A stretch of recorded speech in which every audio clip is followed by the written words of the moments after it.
And hello from the campus at Carnegie Mellon University in Pittsburgh, Pennsylvania. We welcome you to today's SEI webcast, Institutionalizing the Fundamentals of Insider Risk Management.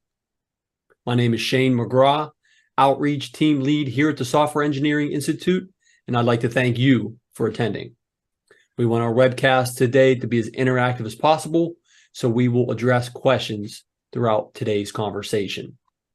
And you can submit those questions now in the YouTube chat area, and we get to as many as we can. Our featured speaker today is Dan Costa. Dan is the technical manager of the Enterprise Threat and Vulnerability Management team in our CERT division here at the Software Engineering Institute.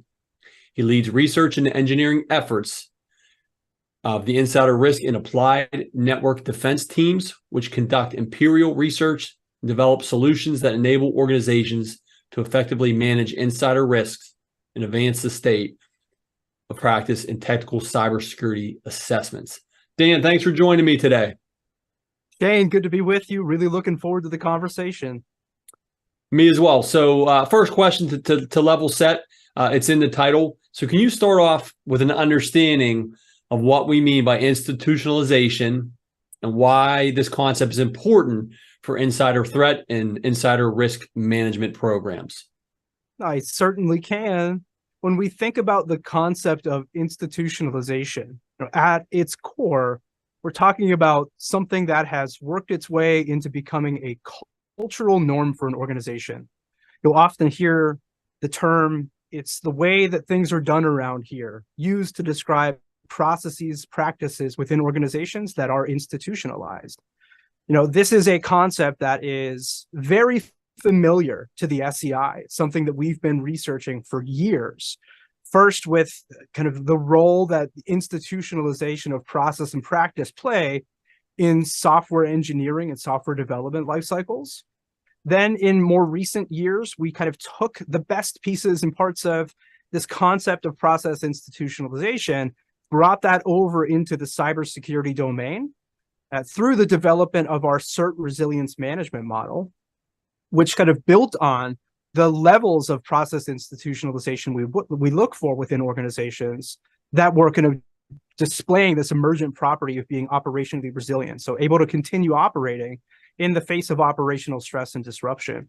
And over in insider threat land, which is a space that I've been very, very fortunate to work in since coming to the SEI in 2011, we were kind of looking at the pieces and parts of kind of our software engineering and cybersecurity and operational resilience management bodies of work and going, boy, that concept is really what we're missing as we looked at kind of how we were adapting and tailoring those practices for what were then kind of emerging, formalizing insider threat and insider risk management programs.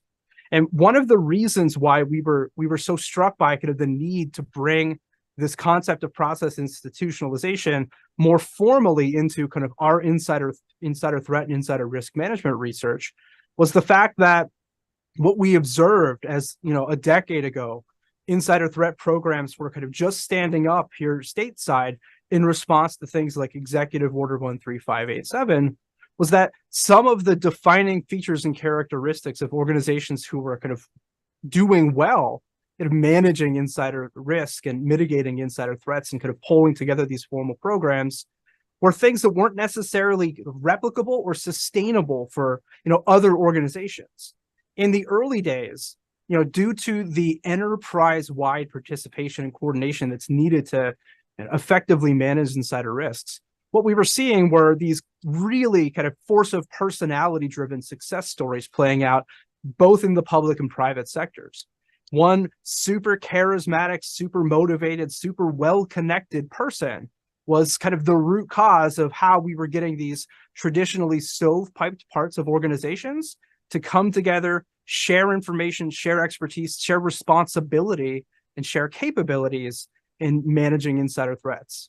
That was some of the earliest kind of findings from our research within this space. Was some of the most commonly exploited vulnerabilities in organizations by insiders were effectively could be boiled down to kind of process failures in terms of information sharing between parts of organizations like HR and IT. So Somebody leaves an organization, we forget to tell IT that that person's leaving.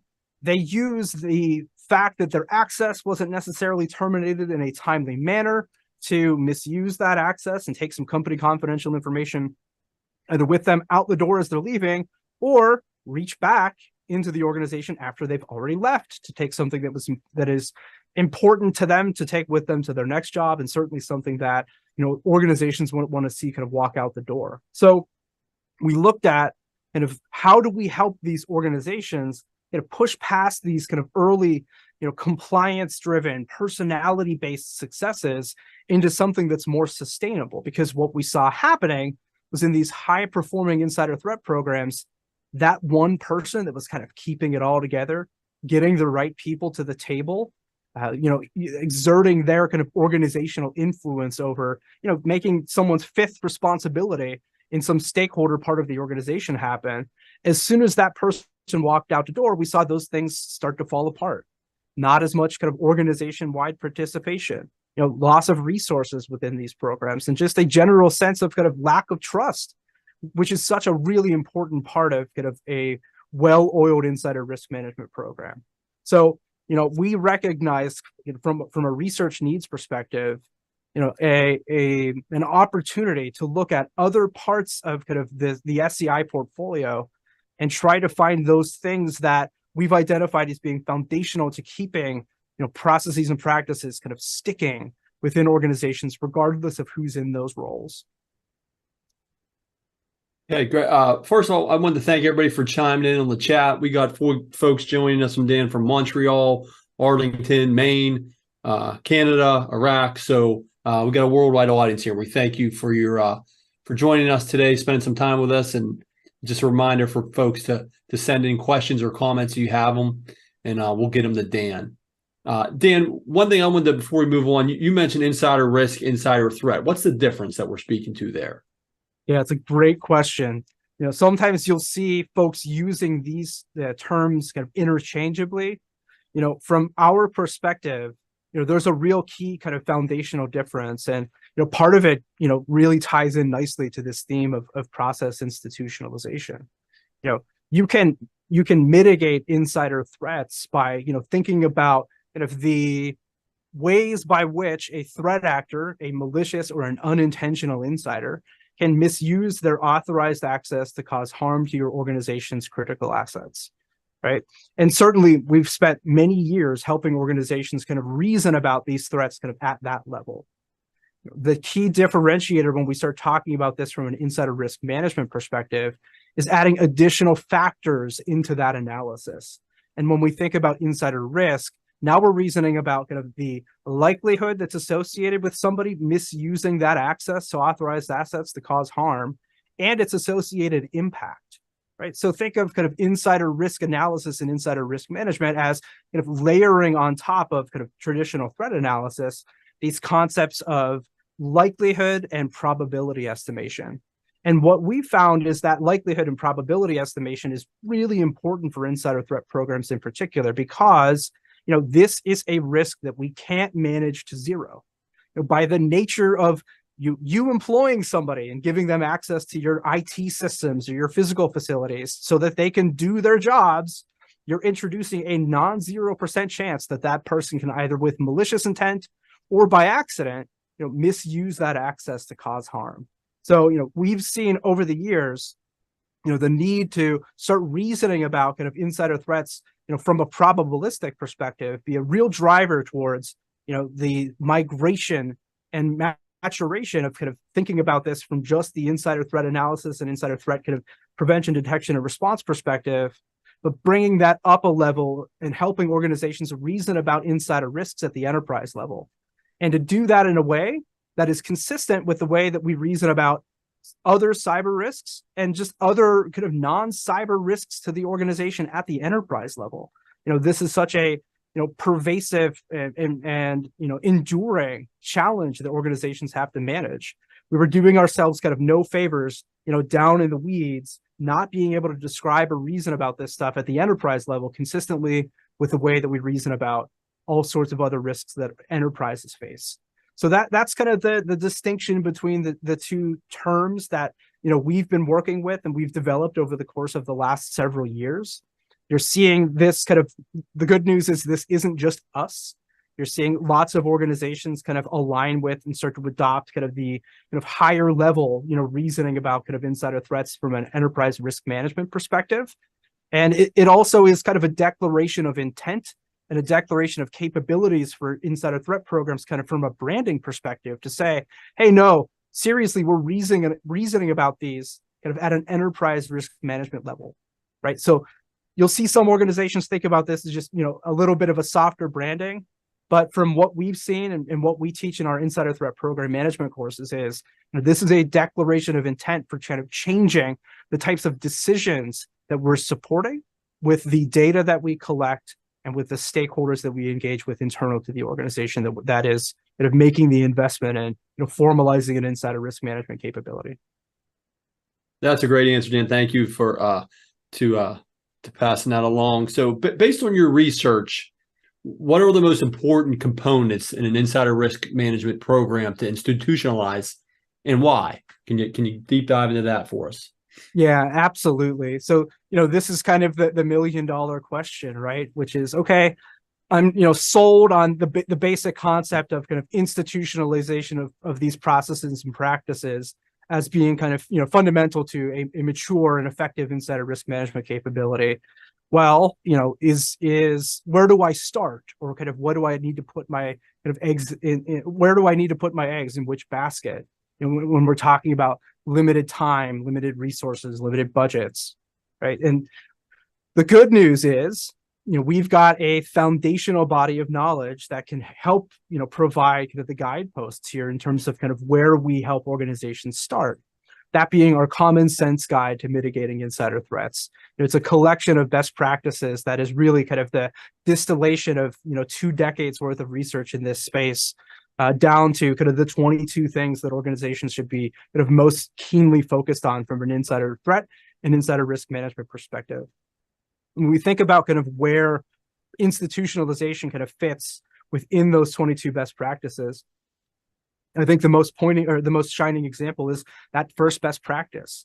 And it's the first best practice for a reason. It's kind of the most important, which is knowing what you're trying to protect, knowing and understanding your critical assets and the threats to kind of misuse of authorized access to critical assets that your insiders pose. And one of the reasons why we look at kind of the concept of process institutionalization as being really foundational to kind of this activity of critical asset identification is that the critical assets within your organization change constantly, right? New business processes pop up. We change the nature of the way that we work. Like, I don't know, for example, when we all go home, for an extended period of time, we bring new technology into our organizations to allow us to do our jobs more effectively, more efficiently. We generate new intellectual property constantly. What's important to the organization to protect changes, based on changes in the regulatory and compliance landscape that our organizations operate in. So there are so many kind of both internal and external drivers of change to kind of what constitutes critical assets within our organizations, that finding ways to kind of institutionalize, not only understanding that we have new critical assets that are being created or being used differently or being accessed differently, but then having an understanding of being able to change our security controls that we apply to that ever-evolving list of critical assets, understanding what we're trying to protect from what types of misuse cases requires a very kind of robust and current understanding of what those crown jewels are, so that we can then use that as the foundation for our defense strategies. So I would start right at the top of the list with critical asset identification and finding ways by which we can kind of institutionalize the practice of keeping that list of critical assets up to date by understanding the drivers of change, both internal and external to our organizations, as being where you start. So Dan, you mentioned those 22 practices. Is that, do all 22 need to implement at the same time? Is that they just, obviously they're best practices, but are there equal importance for all 22? Yeah, so we certainly have those best practices kind of laid out in a relatively logical order, starting with kind of that critical asset identification. The second best practice being develop and formalize an insider risk or insider threat program, right? So there's a logical progression as you keep going, Shane. Further down the line, we'll get to kind of employee life cycle best practices, and then some of the more recent things focusing in on the concept of positive deterrence, helping organizations understand how to collect and learn from incident data, which is something that we've been doing for 20 years here at the SEI. I would certainly say kind of not all are created equal in terms of kind of their scope, which would then kind of mean they're not all created equal in terms of their importance. Gotcha. But we've kind of laid it out such that if you kind of start at the top of the list and work your way down, that's a pretty good path of kind of progression for programs. So next question we have for you, Dan, is how can and should organizations go about implementing changes that can institutionalize these practices within their organization? Yeah, I mean, so there's a lot to unpack kind of with the how. I think it also has to go back to, there's a few other, key components for insider threat programs to consider as being kind of good candidates for, leaning into this concept of process institutionalization. Another big one for us here, kind of as kind of the technologists in kind of the insider threat, research and development space, our role here at the SEI has always been to try to find ways to, help organizations leverage, software, cybersecurity kind of technology capabilities to be kind of the grease, not only from a sensing perspective, but from an analytics perspective, but really the action arms for kind of insider threat and insider risk management programs. We're talking about monitoring and changing human behavior. So this domain is real rich and robust in terms of how it interacts with the social and behavioral sciences, whether those are kind of psychologists or kind of organizational anthropologists or a whole host of other kind of social and behavioral science fields that are really relevant to this practice. Our job has always been to kind of work with those folks and find ways by which we can bring technology to the party to enable the scaling of those resources.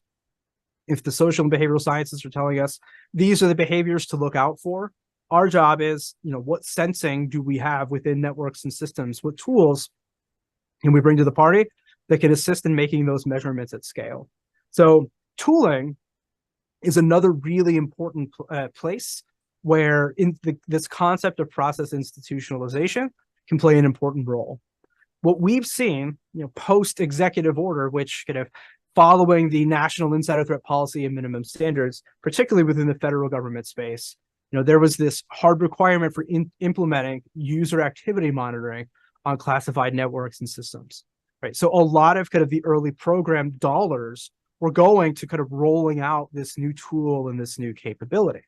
So, as the kind of, engineering SMEs at the party here, we've spent a lot of time helping organizations evaluate different ways to kind of meet the requirements that are laid out from a technical user activity monitoring perspective. And we've been very fortunate to work with folks that are kind of tailoring those tools and configuring those tools to look for certain concerning behaviors and activity, as well as kind of indications of somebody maliciously or unintentionally causing harm to the organization by misusing their access to our critical assets. And what we've seen kind of in that space is, there's a real easy kind of path towards vendor lock-in within this space. So much of this is kind of iterative. We think this is the thing that we want to look for, right? Well, we're really talking about making proxy measures of some aspects of human behavior. So our measurements are always going to be, coming with some level of imprecision. So what we're looking at is kind of the different ways by which we can make some proxy measure of you attempting to exfiltrate data, for example. Right? Well, there's 7 different ways that we can write some logical rule that says if these conditions exist, then we think that there's a good chance that somebody just attempted to exfiltrate data. And as you iterate kind of within, right sizing these queries and tailoring them and getting your analysts' feedback and saying, no, that needs to change, or this is too noisy, or this activity falls through the cracks if you have it implemented like that.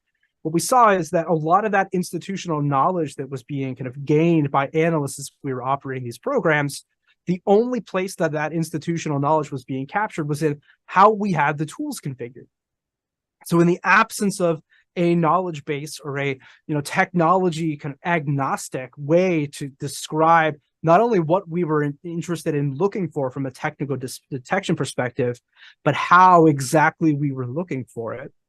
As organizations continue to operate and maintain, now they're a decade in, and kind of all of this deep knowledge about kind of what behaviors they're actually looking for and how they're looking for it is only expressed within how they've got their tools configured. And good luck and fingers crossed about having, some place where we're kind of managing the changes to those configurations within those tools over time.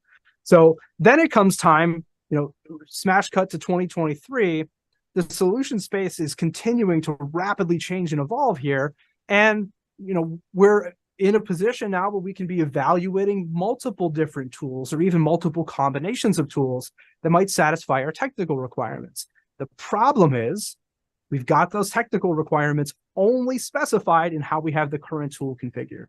So we're seeing organizations have to kind of redo all of this work to find some kind of tool agnostic, solution agnostic way to kind of describe what they're looking for and how they're currently looking for it, so they can use that as the basis for comparison for evaluating other solutions, right? And in this solution space, what we're talking about are kind of really large volumes of data, and we have a relatively long tail that we need because we're trying to keep kind of these historical records of how kind of individual and kind of enterprise level, behaviors have changed and have evolved. Anomaly detection is kind of a real foundational component to how we perform our technical detection capabilities within this space. So the point I'm trying to make here is, these are not, relatively cheap solutions. So we're talking about having to make really expensive decisions in terms of what tool or tools are right for this job. And to have to then redo all of the work to kind of back into the technical requirements that we've elicited after a decade of working within a single solution is really difficult for organizations. So again, institutionalization of kind of your technical requirements, ends up being kind of a real kind of cost savings opportunity for organizations who approach this kind of the right way early on. The other thing that I would point out within this space is, it's never too late to kind of start writing all of this stuff down kind of in a tool agnostic way. And it's certainly something we work with lots of organizations to kind of help with, whether that's through the development of controlled vocabularies, whether that's through kind of, having test and evaluation environments they can use to not only train their new folks, but, prototype new ways of detecting new combinations of tools. So, we've really helped organizations on a variety of different dimensions kind of address this problem. Great, Dale. Thanks for that answer, Dan. We got a couple audience questions coming in, so awesome. I'm going to pivot to those. One Please. From Andrew asking, how should information technology work with other parts of the organization to solve the insider threat problem? That's a great question, right? So I mentioned some of our earliest kind of work within this space, looking at the vulnerabilities that were inherent within organizations that experience insider incidents being largely rooted in kind of breakdowns in communication between traditionally stovepipe parts of organizations. And, this is the part in the webinar where the technologist tells you that insider threats are not technology problems. These are people problems, right? So IT plays a really important role in a couple of different dimensions, right? Not only will you find those shops responsible for the development and deployment of kind of the technical controls that are designed to stop malicious attackers from getting onto our systems, but also to keep our company confidential information within the friendly confines of our networks and systems. So they play a real foundational role in terms of maintaining who has authorized access to what assets and devices, right? But they're not responsible for kind of the management of the people that have that authorized access. So that's where you're looking at physical security, HR, and even frontline supervisors and managers playing, the more proactive role from a insider risk management perspective than just having the sensors that let us know, oops, something just left, or hey, we had this set up so that couldn't happen, but somebody bypassed or circumvented that control and the thing happened.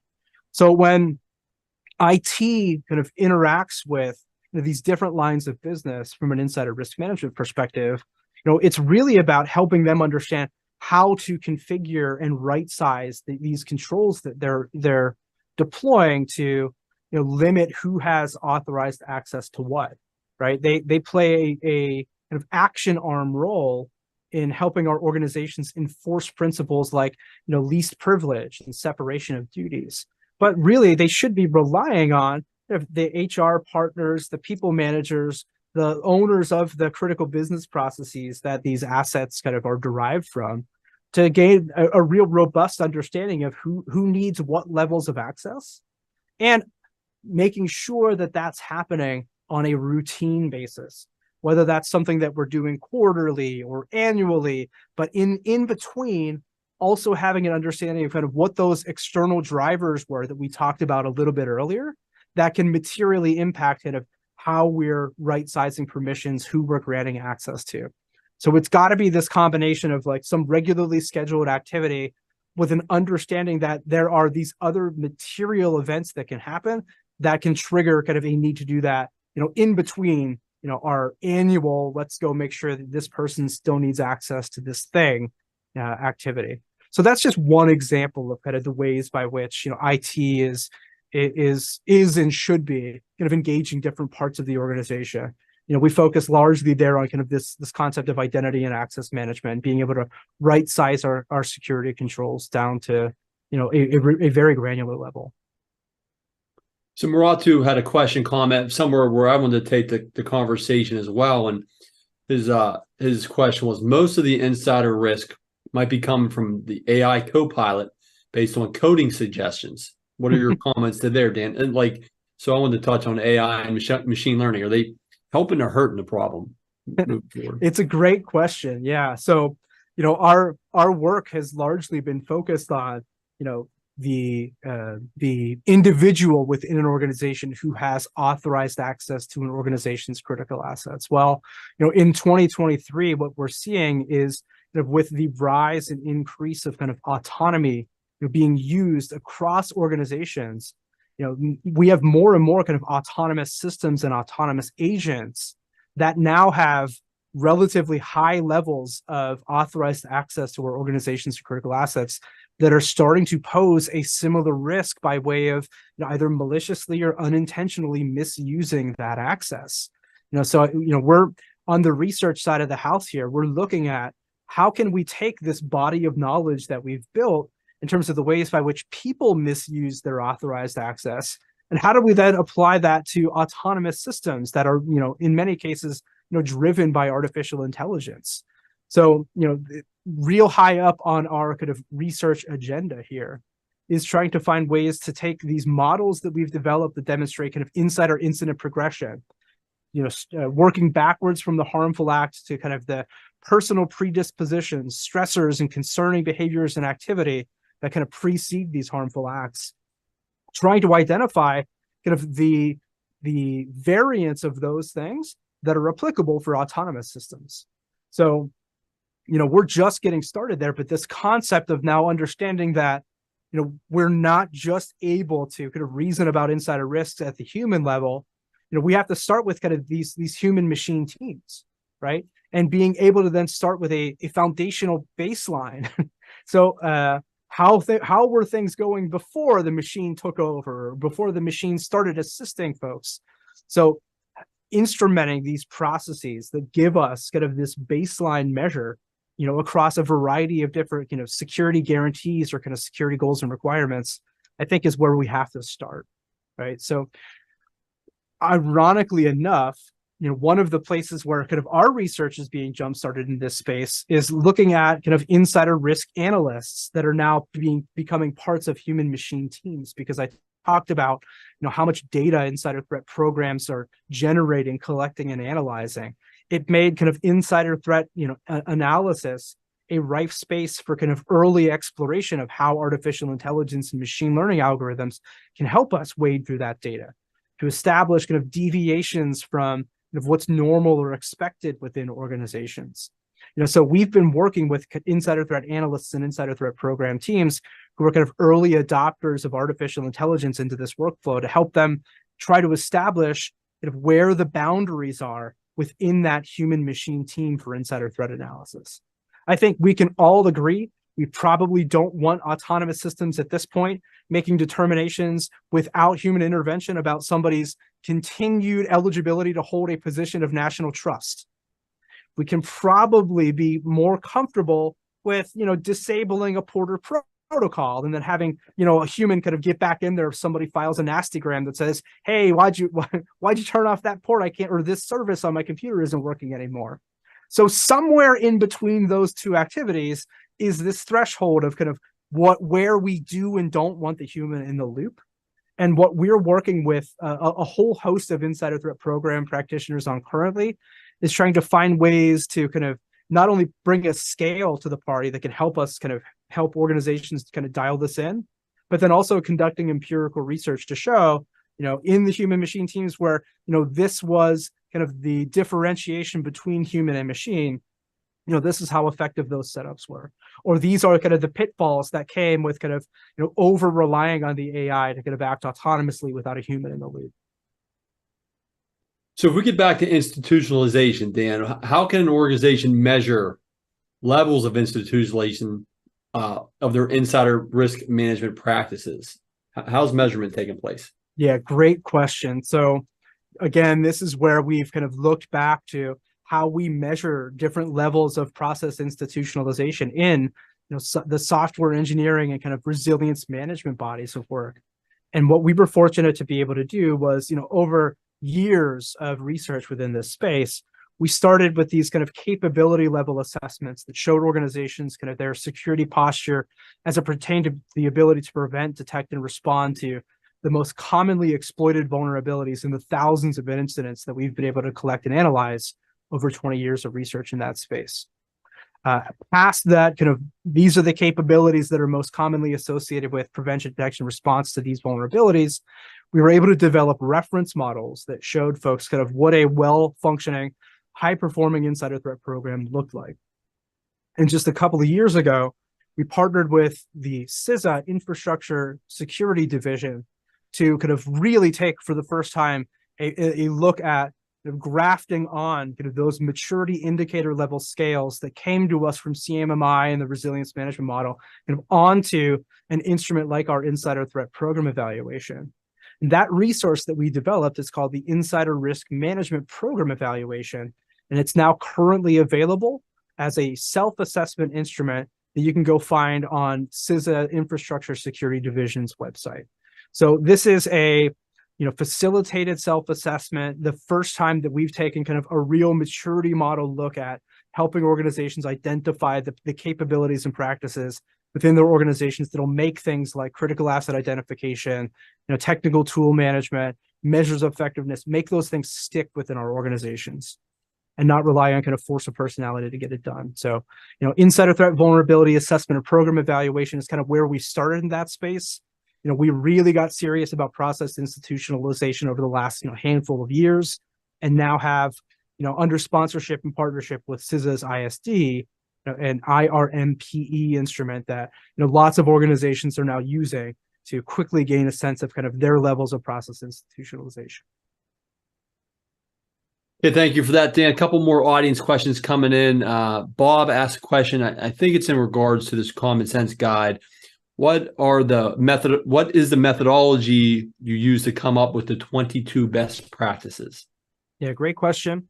So pretty similar to what we did for our insider threat vulnerability assessment and insider threat program evaluation instruments.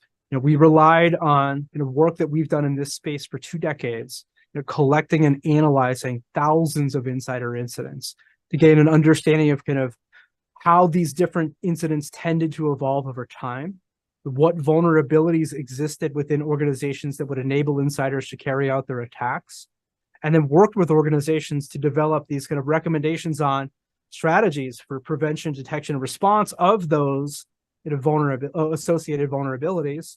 And based on the close partnership working with practitioners, developing measures of effectiveness that said, okay, if this was a control we thought might work within this space, is it working? If yes, you find it work its way into our list of best practices. The 22nd best practice is a good example here.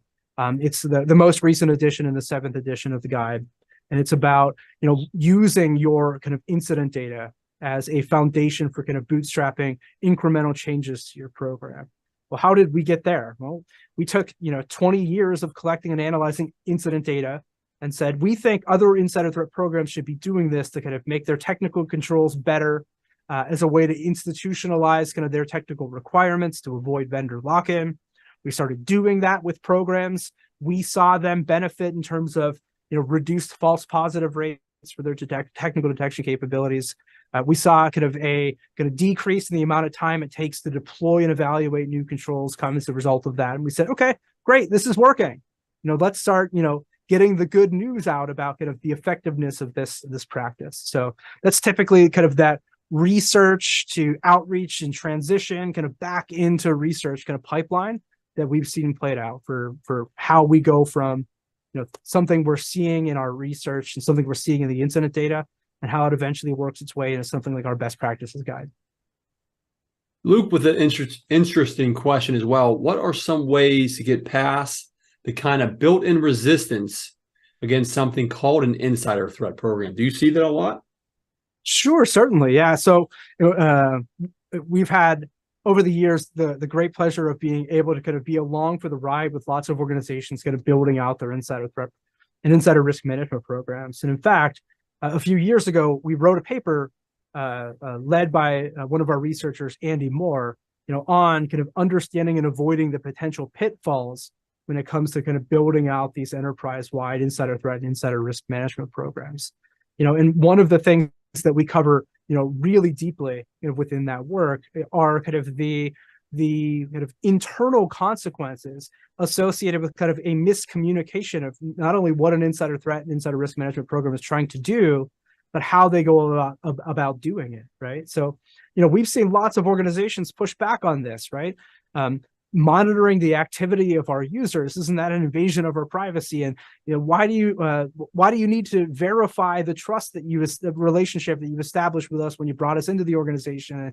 And stop reading my emails. There's a whole host of ways by which kind of the employer-employee relationship can be kind of damaged if we're not being clear about kind of the goals of the program, the methods that are being used at a high level, as well as what we're not doing and what we're not doing with the information that's being collected. A lot of the work we've done in recent years on kind of the complete opposite end of the coin when it comes to kind of response options for managing insider risks and positive deterrence has been an attempt to kind of balance what we think of when it comes to security controls for managing insider risks, and looking at levers that do things like increase the organizational connectedness, perceived organizational support. And those things are kind of as important, our research is indicating, when it comes to managing insider threats and mitigating and managing insider risk, as having robust kind of technical, negative deterrence-based controls, the preventative things that are in place, and, the ability to catch somebody committing a crime and then being able to punish them appropriately for that. So a lot of our work has been to help organizations kind of recharacterize what a security control means in this context. And if you're doing that, having that as kind of the front end for the program can go a long way to help organizations understand what it is that we're trying to do. We're trying to increase the levels of engagement and perceived organizational support because they have a happy side effect of making our organization kind of less likely to experience insider incidents. Well, great, right? Now we're trying to make the organization a better place, a much better sell, much more palatable to the kind of the individual end user than, we don't trust you and we think you're stealing from us and we want to make sure our stuff isn't being stolen.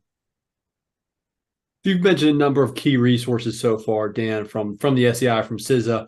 What other resources can you highlight that from the SEI that can assist an organization in this space? Yeah, the good news is, we've been at this for quite some time. So on the SEI's website, if you go to our digital library and you filter by kind of insider threat as kind of a topic area of interest, you're going to find over 125 publications in this space, whether that is kind of deep diving into specific technical controls, whether that's taking a sector-specific view at the insider threat landscape, whether that's diving deeper into a specific type of way by which insiders misuse their access, be it fraud, theft of intellectual property, IT system sabotage, and then take a combination of those things, a combination of a type of threat and a deeper dive into kind of its applicability for a specific sector, like fraud in the banking and finance sector. So you're going to find 125 plus publications there. In addition, this concept of process institutionalization is, a foundational component to a lot of the training that we do within this space. So we've got training certificate programs that are available. We run, across the 3 different certificate programs. It's typically one of these things externally facing about a month.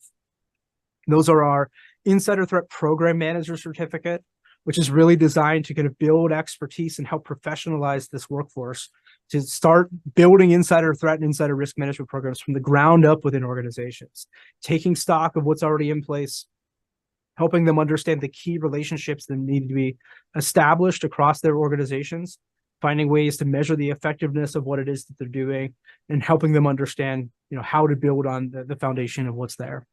In addition to our Insider Threat Program Manager training, we've got Insider Threat Analyst training, a little bit more specialized, a little bit more focused, a little more hands-on, a little bit more technical, talking about kind of the data that moves into and out of programs and trying to provide analysts some experience and exposure to, in as tool agnostic way as we can, the types of events they might be looking for, the options they have for different ways to look for it, and then trying to provide some science that can, surprise, surprise, formalize this activity of insider threat analysis.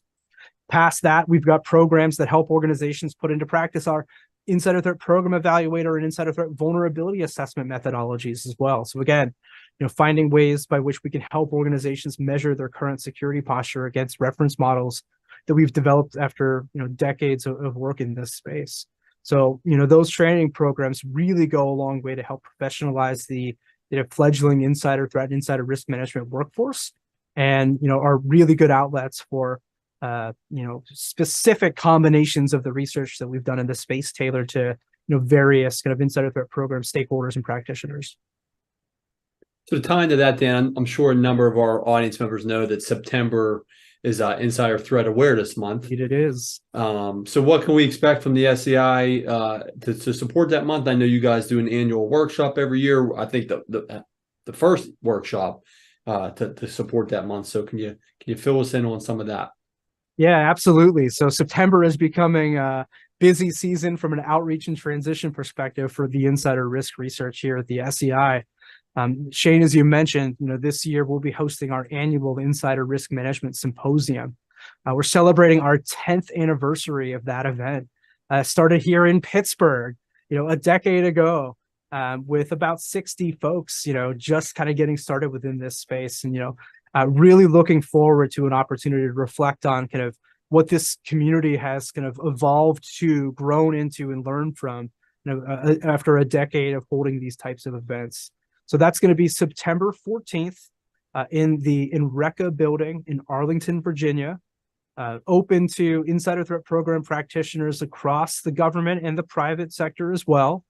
And really what you're going to find on the wonderful agenda we've been able to pull together over the past couple of months are perspectives on this very topic, institutionalizing the fundamentals of insider risk management. So if you want to hear somebody other than me talk about this stuff and gain both government and industry perspectives on kind of what are those components that we need to get sticky with in terms of our insider threat and insider risk management programs, you want to hear about kind of changes that are coming both internal and external to the U.S. government by way of kind of updates, ways that we think about kind of addressing and approaching this problem.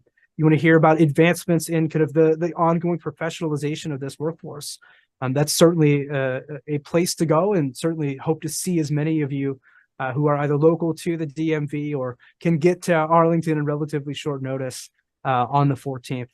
I'll put a shameless plug in for our portion of that conversation where we've got some really exciting updates to what we have that's publicly available that we can share with the insider threat community.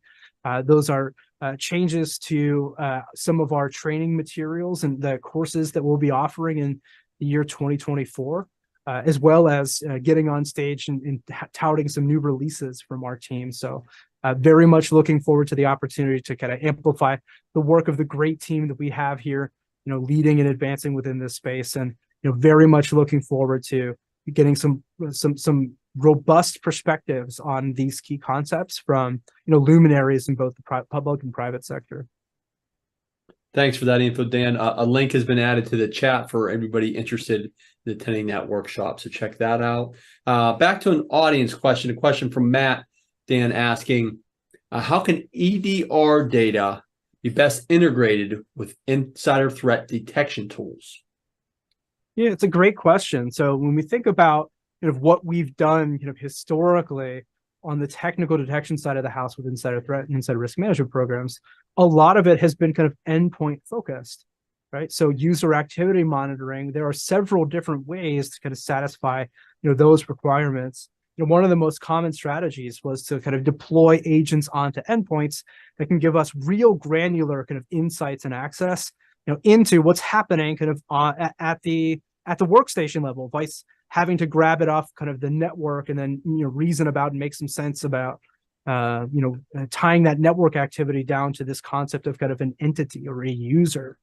So endpoint solutions give us the ability to understand for a particular device what the application access patterns are, as well as deploying some more preventative controls. And we talked about kind of blocking ports and protocols there. Well, much easier to kind of centrally administer and manage those type of response options, if we've got kind of agents that are deployed to individual endpoints.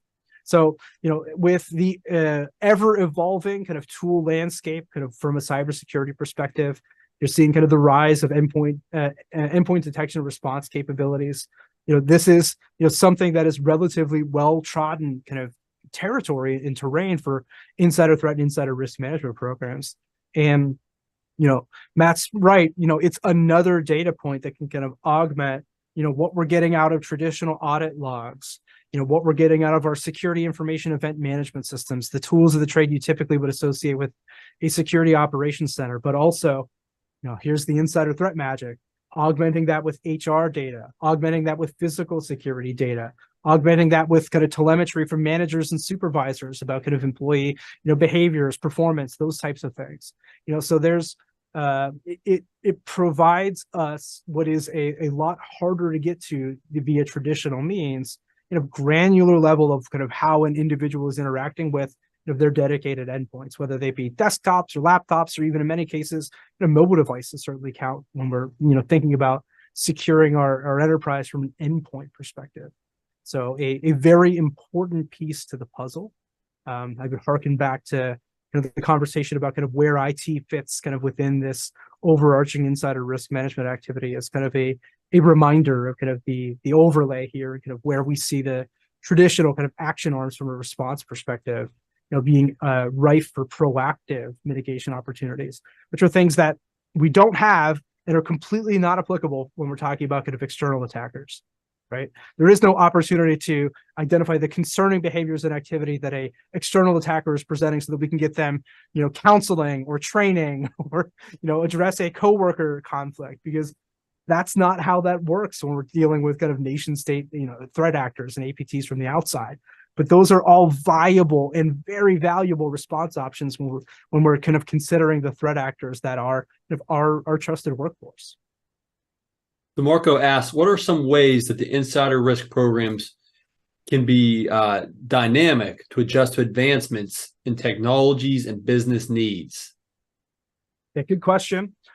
Again, when we talk about kind of the drivers of change to an organization's kind of insider risk landscape within a lot of our training, we talked about a few of these things before, but like changes to kind of lines of business, mergers, acquisitions, the creation of new different types of work products, the inclusion of new technology that changes the way that we support some critical business function, changes in how our organization is being, is interacting kind of external to the organization. There are current events, changes in the geopolitical landscape.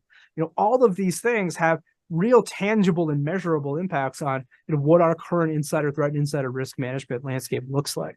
So, think of insider threat programs as being, needing to be uniquely plugged into kind of what's happening across the enterprise, but also having to have kind of this external look and external view of what's happening outside the organization that might materially impact, who needs authorized access, and for the folks that do, how are we addressing those, precursor behaviors and activity that might pose an increased risk to misuse if we could have let those conditions kind of fester and kind of build on one another, or we know that they're happening and we respond to them in some maladaptive way. Another question from Roger asking, how can insider risk analysts help institutionalize some of the critical management tasks of their program? Yeah, that's a wonderful question. So analysts, kind of the eyes on glass, hands on keyboard, boots on ground kind of components of insider threat and insider risk management programs.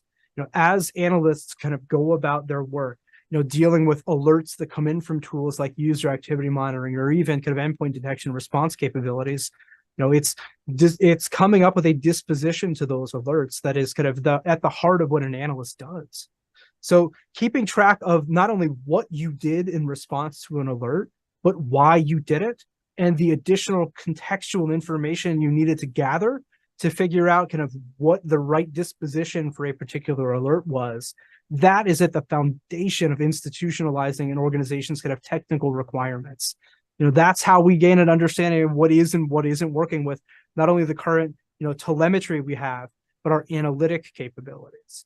So analysts play such a critical role, and it's as simple as just, standing up an internal knowledge base and creating a wiki where, securely managing who has access to that, because that itself becomes a critical asset. But, just getting it out of your brain and onto paper is such an important part of what we're talking about here in terms of process institutionalization. Okay, last one from me, Dan, and we'll see if anything else comes in from the audience. But how's motivation for insider threats changed over time? We've obviously been doing this a long time. There's a pandemic, there's work from home. How have the motivation changed? Do you guys have data on that? Yeah, so I think, what we've seen historically is, some of the traditional motivators being kind of financial gain, certainly in the case of kind of things like fraud, revenge in the case of kind of IT system sabotage, where we're dealing with usually kind of disgruntled individuals who, upset about some set of unmet expectations within an organization, who are, mad at the organization and trying to find ways to kind of get even with them or settle scores or hit them where it hurts, misusing their access.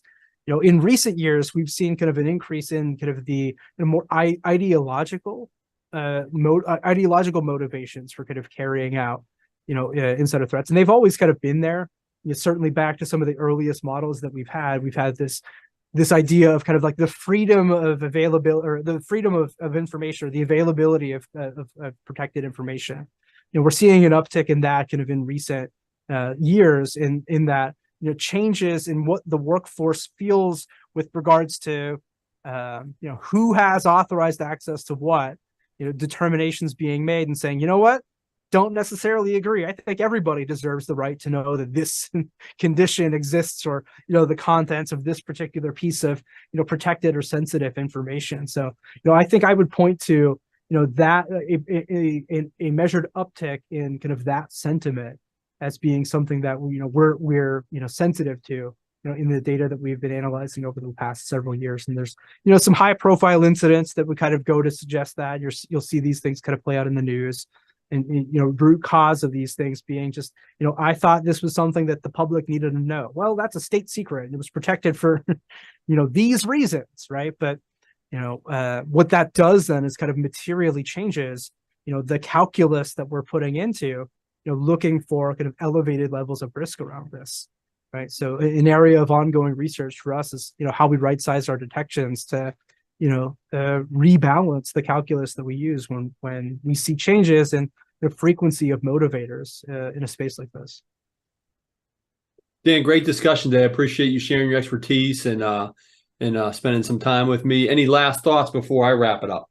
No, Shane, thank you for the thoughtful questions and being the shepherd of the questions that were coming from the audience. And certainly thanks to all of those that brought those in to kind of add some color and context to the conversation.